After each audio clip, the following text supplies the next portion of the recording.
Hi guys, welcome back to my channel. तो आज की इस वीडियो में मैं आपके साथ शेयर करने वाली हूँ असाइनमेंट ऑन केयर बंडल। तो केयर बंडल क्या होता है आज हम वो देखेंगे, और अगर आपको असाइनमेंट मिला है कि केयर बंडल पे आपको असाइनमेंट प्रिपेयर करना है तो आपको क्या क्या टॉपिक उसके अंदर इंक्लूड करने हैं वो आज मैं आपके साथ इस वीडियो में शेयर करूंगी। तो सबसे पहले आएगा फ्रंट पेज, जिसमें आपके सबसे स्टार्टिंग में आएगा गवर्नमेंट कॉलेज ऑफ नर्सिंग। अगर गवर्नमेंट कॉलेज है तो, अगर आपका प्राइवेट कॉलेज या जो भी आपका कॉलेज का नेम है सबसे पहले वो आएगा। उसके बाद असाइनमेंट ऑन केयर बंडल। तो यहाँ पे ये चीज बहुत इंपॉर्टेंट है कि जो आपका टॉपिक है उसको थोड़ा आप ब्रॉड लिखेंगे, जो बाकी फॉन्ट है असाइनमेंट या कॉलेज का नाम उससे अलग लिखेंगे। उसके बाद लेफ्ट हैंड साइड पे आएगा सबमिटेड टू टीचर का नेम, और राइट साइड पे आएगा आपका name submitted by, and last में आएगा सबमिटेड ऑन, सबमिशन डेट आएगी।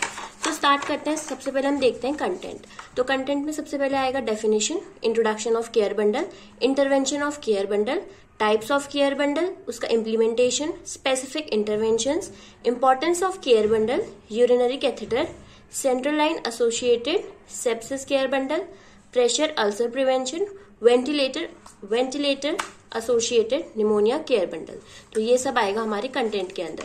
अब हम स्टार्ट करते हैं वीडियो के साथ। सो हम देखते हैं कि केयर बंडल क्या होता है। तो सबसे पहले हम देखते हैं केयर बंडल का introduction. A care bundle is a set of interventions that, when used together, significantly improve patient outcome. तो जो केयर बंडल है ये एक तरीके का पूरा सेट होता है इंटरवेंशन का, जिसका हम यूज करते हैं पेशेंट की जो कंडीशन है उसको इम्प्रूव करने के लिए। Multi disciplinary team work to deliver the best possible care supported by evidence based research and practices with the ultimate outcome of improving patient outcome, patient care. तो ये हम इसलिए करते हैं ताकि जो पेशेंट को हम केयर प्रोवाइड कर रहे हैं वो हम बहुत अच्छे से प्रोवाइड कर सकें, और जो पेशेंट का आउटकम है पेशेंट बहुत जल्दी रिकवर हो सके। तो इसलिए हम केयर बंडल एक सेट ऑफ इंटरवेंशन होते हैं, वो हम आगे पढ़ेंगे। Conceive by a group of intensive care practitioner in a quest to improve outcome in a case of ventilated patient. ये जनरली किसमें देखा जाता है? वेंटिलेटेड पेशेंट में। The concept of care bundle was developed. तो हम जब ये डेवलपमेंट केयर बंडल का हुआ था, ये बेसिकली जो वेंटिलेटेड पेशेंट होते हैं उनके लिए डेवलप हुआ था। Simply put off a care bundle is set of 3 to 5 evidence-based practices interventions supported by research that when used together causes significant improvement in patient outcome. तो ये 3 to 5 evidence-based practices होती हैं जो improve करती हैं patient की outcomes को। Patient की जो केयर है, पेशेंट की केयर बहुत improve होती है, और जो आउटकम आएगा कि पेशेंट जो है जो जल्दी रिकवर हो जाएगा।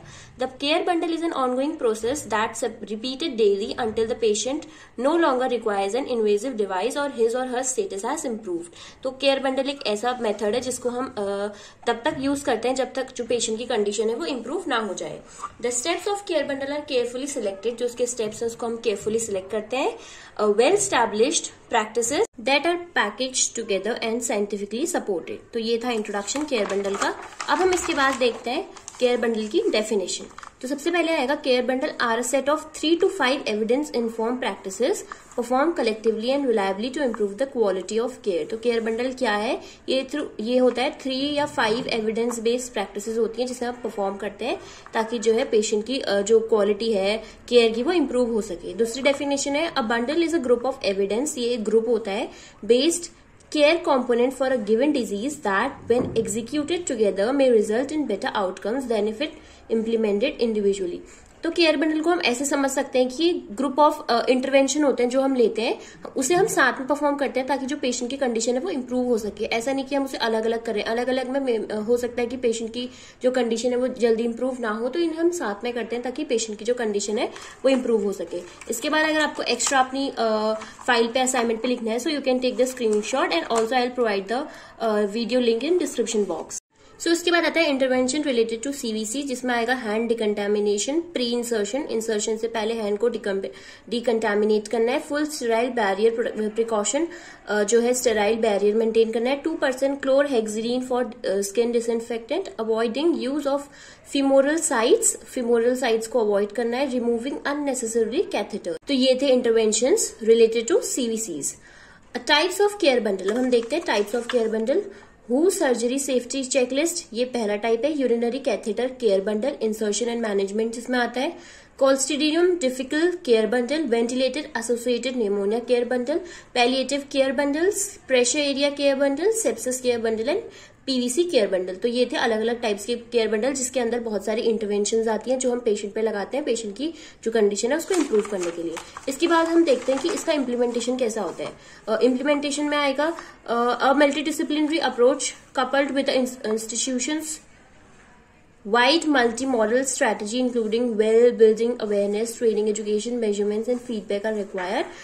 Should elements of care bundles require particular supplies or product, these should be appropriately produced prior to bundle roll. तो इसमें यही है कि हमें कैसे उसका मेजरमेंट करना है, कैसे उसका फीडबैक लेना है और जो एलिमेंट्स है उसको हमें प्रॉपर तरीके से यूज करना है. A bundle compliance percentage and goal should be set for the health care team to avoid to work toward achieving goal. तो इसमें हमें एक गोल सेट करना होता है. अगर हम कोई भी जो बंडल है उसको हम अप्लाई कर रहे हैं पेशेंट पे, तो उसमें हमें गोल सेट करना होता है. तो you can take the screenshot अगर आपको असाइनमेंट बनाना है तो. इसके बाद हम देखते हैं importance of care bundle. Improve quality of patient की क्वालिटी को इंप्रूव करो to reduce the chances of infection के चांसेस कम करो, to reduce the unnecessary antibiotic prescription, may limit the development of antibiotic resistance. तो ये सारे इंपॉर्टेंस है. Lastly to reduce the mortality and morbidity rate. Mortality and morbidity rate, mortality means हम उसका death rate कम कर सके पेशेंट का, and morbidity rate means जो उसकी डिजीज कंडीशन है डिजीज रेट भी हम कम कर सके. उसके बाद आता है aim of this care bundle. जो हम केयर बंडल यूज कर रहे हैं उसका एम क्या है.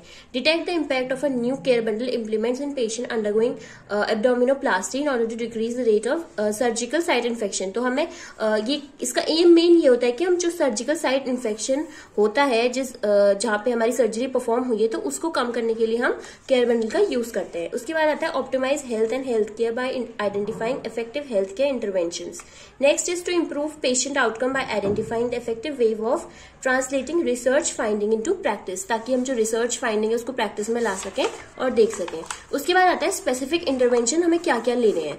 Bundle for prevention of central line associated blood stream infection में हमें देखना है कि central line are used commonly in ICUs and in non ICUs population such as dialysis unit, intraoperatively and oncology units. तो जो central line हम care bundle use करते हैं वो नॉर्मली कहाँ कहाँ यूज किया जाता है. आईसीयूज में, नॉन आईसीयूज में, डायलिसिस यूनिट जहां पे है हॉस्पिटल में वहां पे, एंड ऑन्कोलॉजी पेशेंट मतलब कैंसर पेशेंट्स पे. Bundle for the prevention of catheter associated urinary tract infection. तो ये देखा हमने bundle for prevention of central line associated. अब हम देख रहे हैं catheter associated care bundle.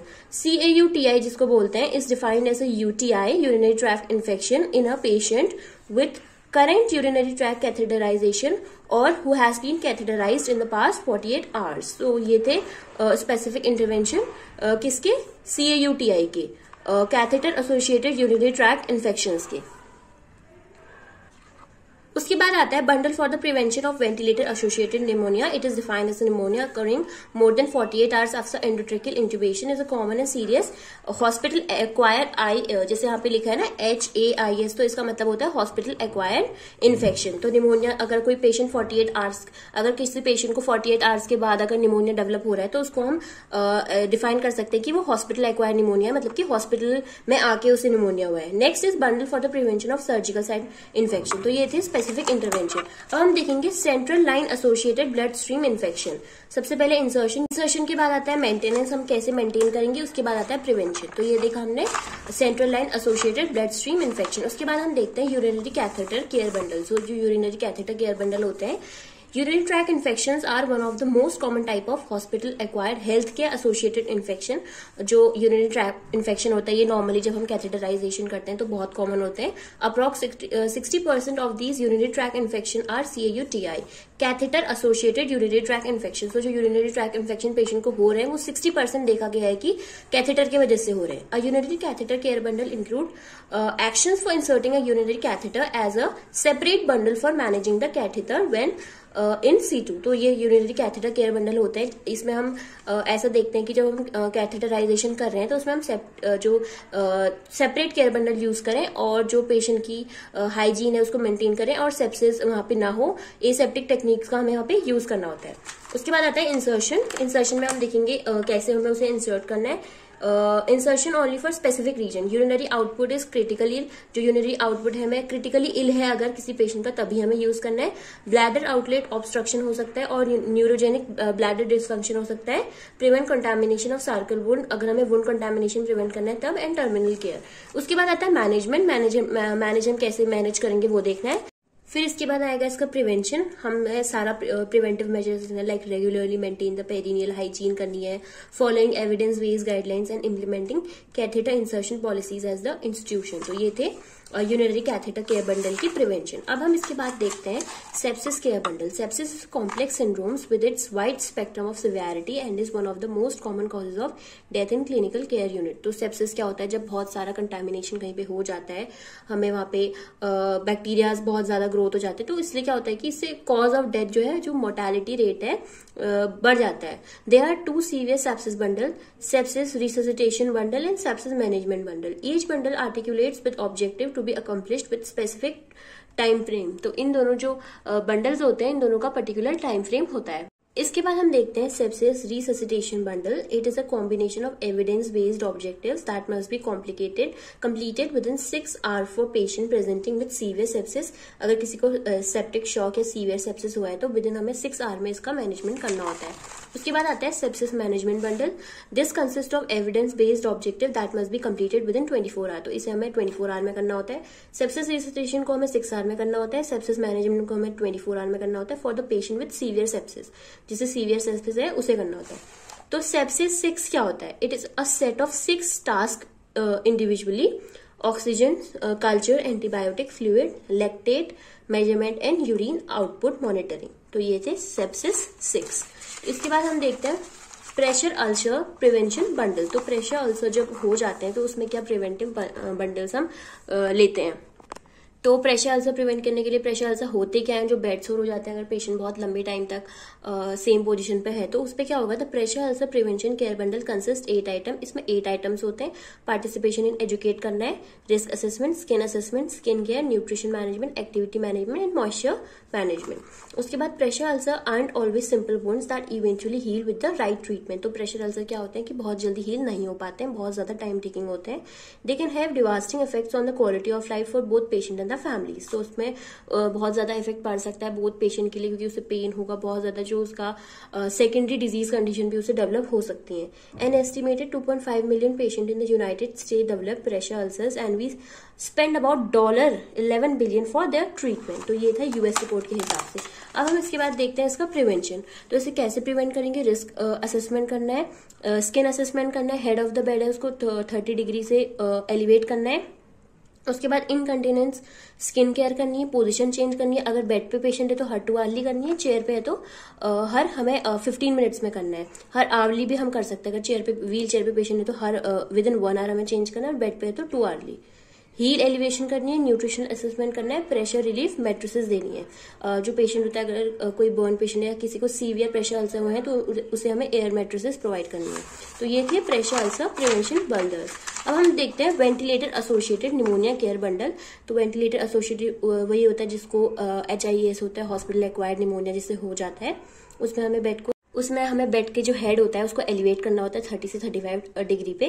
Peptic ulcer diseases prophylaxis में भी हम इसको यूज करते हैं। इसका प्रिवेंशन देखते हैं, सेडेशन इंटरप्शन करना है, कफ प्रेशर मॉनिटरिंग करनी है, daily oral care with chlorhexidine करना है पेशेंट का, अगर क्योंकि उसके मुंह में अगर हमने इंट्यूबेट करा है पेशेंट को तो ऑब्वियसली बात है माइक्रो ऑर्गेनिज्म ग्रो कर सकते हैं, उसे हमें ओरल केयर देनी है क्लोरहेक्सिडीन सोल्यूशन से। ये बहुत इंपॉर्टेंट पॉइंट है।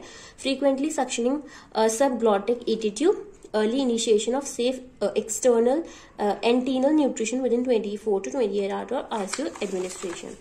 उसके बाद आता है क्लोस्ट्रीडियम डिफिल केयर बंडल। सो ये पूरा ऑप्शन में आप चाहें तो लिख भी सकते हैं, इट्स योर चॉइस। उसके बाद आता है समरी। तो समरी में आप पूरा लिखेंगे कि केयर बंडल क्या होते हैं, क्या क्या उसके एलिमेंट्स होते हैं, उसके इंटरवेंशन क्या क्या होते हैं और कितने टाइप के केयर बंडल होते हैं, like antibiotic care bundle, urinary catheter care bundle, central vascular catheter, PCV care bundle.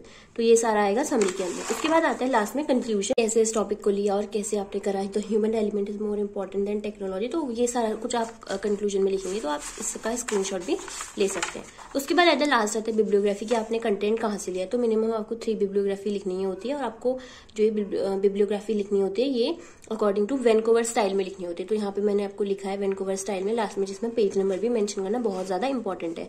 तो अगर आप इससे ही असाइनमेंट अपना बना रहे हैं, अपना प्रोजेक्ट तैयार कर रहे हैं तो आप ये जो है इसका स्क्रीनशॉट ले सकते हैं। So that is it for today's video. If you like this video then like share and subscribe to my channel for more such amazing videos. Thanks for watching.